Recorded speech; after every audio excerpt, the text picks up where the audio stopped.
So next we go to Killa Kan tactics. So Killa Kans are one of those units that's highly contentious. People do not like to give Killa Kans love. And I don't blame them because GW absolutely ruined our data sheet capability, our data sheet keyword. So something really important here that I want to point out to org players for something I think org players overlook, like I mentioned with rapid ingress, is the walker keyword. So we have vehicle keyword / walker keyword. Vehicle keywords in red because it's actually a detriment to us when we're playing with Killa Kans. There are plenty of anti-vehicle weapons in the game that really do a number on us. Some of those are only damage 2, therefore reducing damage by 1 can actually offset this. But one thing is the walker keyword. The walker keyword gives us something that is always slept on as an orc player, which is heroic intervention. Now, the fact that we don't heroic intervene is simply due to the fact that we tend to get clapped and die because we don't actually get saves. Killa Kans actually have capability to survive getting slapped, even if you only lose 1 can. If you got a free charge off because you heroically intervened and covered all that distance, it tends to kind of even out and not really matter, right?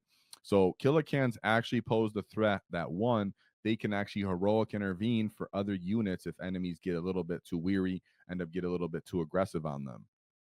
A lot of the time, I do like to escort my Killa Kans with grots. So I like to take 22-man size unit of grots, try to have them somewhere near my Killa Kans. That way I can try to reactive move and stop my Killa Kans from getting countercharged in melee, as that's one of their biggest weaknesses for their due to their lower mobility. Now, uh, their data sheet ability is optional, right? So a lot of the time people look at their data sheet ability. There's roll a d6 on a 1 to 2, you blow yourself up. On a 3 to 4, it's +1 strength to your ranged weapon, and then on a 5 to 6, it's 1 additional shot to your ranged weapon. Very, very, very circumstantial that you ever want to use those. I advise you to simply don't use them because you would take d6 mortals before even shooting. That means you could just simply lose an entire grot. We can't. Uh, the button benefits are great for a Killa Kan. We're just gonna be assuming that you're running the Killa Kan with rockets. So just imagine that regardless of what way you're delivering the offense, whether it's the same lethal or additional AP, flat damage 3, -2 AP, punches or rockets feel really good for any of those buffs. If you are going into let's say you're going into a baby knight and you happen to roll for additional damage AP because you don't really want to kill yourself, you can't, for some reason, you can't afford it, right? You don't want to give them, bring it down and max it. Let's just say that you roll for the button, you give yourself additional AP. You can simply roll additional AP and you have -4 AP on your punches. Every damage 3 is going straight through the baby knight. Boom, he's dead. You can end up choosing sustain. Feels really good for the rocket attacks. Nonetheless, the button feels really good for him. But the Killa Kans are heavily, heavily reliant. Like we said about the Stampa, the Killa Kans are trying to eat up all of your CP. Now, shout out to our sponsors, the Baron of Dice, as they helped us do our Waaaghtaktiks dice. So shout them out. Check them out in the description, 5% off in the discount because nobody likes taxes. And shout out to Baron of Dice. They allow us to do our paint competition. So thank you very much to them. Is it worth it? A lot of times it's actually worth it. They're one of the weirdest units that feels really nice to use almost any of these strats in the game in the detachment with. Of course, they can't reactive move, they cannot reactive move, but the other strats feel really good on them. The fact that they can reduce damage by 1 with shooting means they're a bit harder to displace than you can imagine. We'll talk about the CPU usage now, though. So as for the unique volume of offense that they bring, when I mention that, it's because they have either a good amount of punches, as each can is 3 punches up to 4 on the wall. They get blast rockets or they get flamers that are all D6. The plethora of damage 3 is something that nothing else in our book actually brings us, right? There are other units that you can mention that bring damage 3, but nobody can bring it in the volume that Killa Kans can bring it. So we have 6-man unit does not suffer from coherency. This is something that I wanted to mention because I notice a lot of people in the community go, well, they're a 6-man unit. They're hard to kind of move around. Coherency is a 7-man unit. 7-man unit before you have to actually be within 2 different models at all times, right? So you can actually run these guys at a little bit of a line, make a little bit of space for them. It doesn't feel as bad as you would if you were trying to move them in coherency. So if anybody was wondering that, if you're coming back to the game, welcome. They don't suffer from coherency like you would imagine because they're a 6 unit model. Like I was speaking about, though, damage 3/4 in melee and blast rockets into 3 wound elite infantry. So you're saying damage 3/4 melee? What do you mean? There's a strat for clanking claws in Dread Mob that allows any orc walker +2 strength +1 damage if you supercharge the button, right? Meaning your Killa Kans can get up to flat strength 10 -2 AP flat damage 4 base. They can do that just for spending 1 CP. Of course, on the wall, they get up to damage strength 11. They get 4 punches instead. That makes a huge difference, guys. When you start running around and saying, hey, this unit gets a multitude of almost Gazgul equivalent punches, they can get sustained as well. It becomes outrageous. Other armies do not see it coming. They're not expecting it. And like I said, no other unit in our codex does this. Of course, there are there are Death Dreads that can bring damage 3. They can't bring the volume. Of course, there's Gazgul Thraka that brings damage 4. He doesn't bring the volume. More reliability, but it doesn't bring the volume. Of course, there's damage 6 that comes from the Gorkanaut and Morkanaut. Can't come in the vast volume that these damage 4 punches come from our Killa Kans.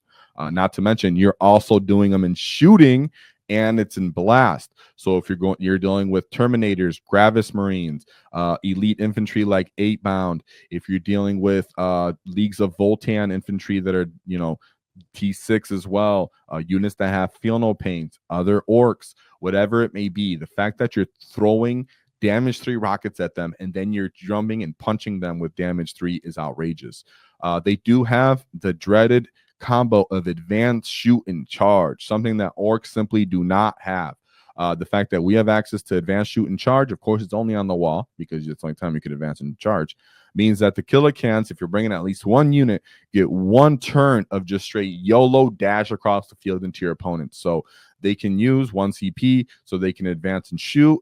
It has a built-in re-roll charge with that 1 CP.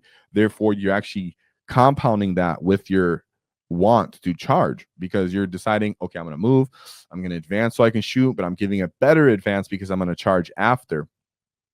It feels really, really good. It is a lot of CP because you're using, let's say, 1 CP for rapid ingress, then you're using 1 CP for assault and shoot, then maybe you're using a CP for reroll hits, then maybe you're using a CP for clanking claws for +1 damage, +2 strength.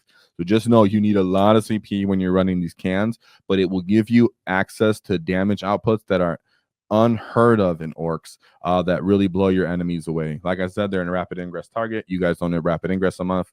And then last is require high investment for the enemy to remove. So a lot of people go, these guys are just soft. They're just soft. They are. They're easy to kill because they're T6 and they don't have great invulns. They can get a 6-up, is base built in 6-up, and then get a 5-up. But anything in 40k is killable, guys. You got to accept that. And as an orc player, you're not looking about, can this die? You're looking about, what terms does this die? What value can I get out of this death? How much investment can I get from the enemy so that I can now countercharge them and then bulldoze them forward with momentum? So for an enemy to actually displace 250 points of 30 wounds, T6 bleed plus armor, possibly 5-up invul unit, is way more than you would be expecting. Way more investment than you would actually conceive of in your head as an orc player, not including the -1 damage to shooting. So a lot of the time you guys go, well, and this guy dies to anything. He dies to what? A whole unit of Hellblasters plus a Land Raider Redeemer, and the Hellblasters have character support. Well, you've just pretty much got an investment of like a 500 and maybe 560 point combo right there, not including the CP investment to get that unit removed. Try to actually take advantage of the fact that they're eventually going to die, because understand that the amount of damage this unit brings and the profile it brings on the battlefield means the enemy is definitely going to pay attention to it and definitely try to counteract it. And if it does not, they will be horrifically blitzkrieged and ran over by a brick of Killa Kans in a way that you should respect and the enemy will come to soon. So real quick, I just want to talk about what would I do if I had these cans on the field. So Killa Kans are one of those units that I like to say you can bring them up in rapid ingress. Okay, I'm drawing. Okay.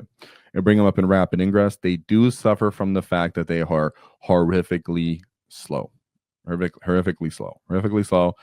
So when I'm advising them, I'm really just advising you bring one unit to start off as a 6-man unit, possibly, and just try to feel them out and understand what CP investment they bring. That being said, favorite spot for cans. This is GW layout 2 for search and destroy. This mission, I do feel fine with bringing them from reserve. Just understand that enemies can easily stage up in this L piece of terrain and end up staging up around this L piece of terrain. So sometimes they can block you out. That being said, I found putting them in this bottom corner right around here and having a big old brick of grots around, kind of staged up, lined up around here, so they can move up the field with them, get through this kind of danger zone, because this is where the enemy's going to want to countercharge, right? They're going to want to countercharge through here. Getting these guys to actually come around the corner and interact with this objective can feel pretty good. Of course, you do have to be threatening of this terrain piece of people staging in there. But the amount of pressure you can get from the enemy knowing that you can just stage up in here and not really be shot, right? Because Killa Kans are very much slow, but actually getting all of the guns to gain line of fire to kill these guys when they're actually funneled into this lane is, easier said than done. There are units like Hypercrypt and Grey Knights and whatever it may be, but really that gives you credence to actually being able to hide here. And like I said, if you bring them alongside grots, you can actually end up using reactive move to stop enemy charges. If you bring commandos or snick route, you can end up kind of entertaining or holding this terrain. More stage actually back here if it's a snick route.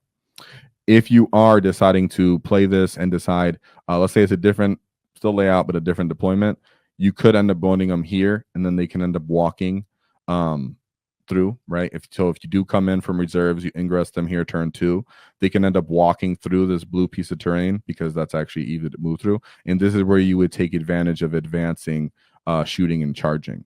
So that's another spot that I actually found them to be useful to come into on Search and Destroy GW layout 2. I have tried to move them towards the middle from here because they can stage up and kind of threaten the middle as well. That ends up working as well. So this is my favorite place if I am to stage them up, if I'm playing Search and Destroy or GW layout 2, or somewhere behind this piece of terrain over here. That way they can end up advancing, shooting, and charging, and kind of clearing off enemies from that objective as well. And once they are staged up in this part of the game, they can end up kind of threatening the middle table as well. So don't sleep on Killa Kans. Easier said than done to use them. They're one of those units that, one, you just got to get out and get reps into them, and two, you do need to build units around your list that allow them to stage around, actually come in from the table edges, and not really gunk them up. Like if you're bringing a bunch of trucks and battle wagons and things, then of course your Killa Kans are going to have a harder time getting around the battlefield, right? That doesn't mean you shouldn't bring them. And if you have a feeling to bring them, I actually advise that you do. If you enjoyed the clip, check out the full video here. If you'd like to see more tactics, click here. Let's get stuck in, lads!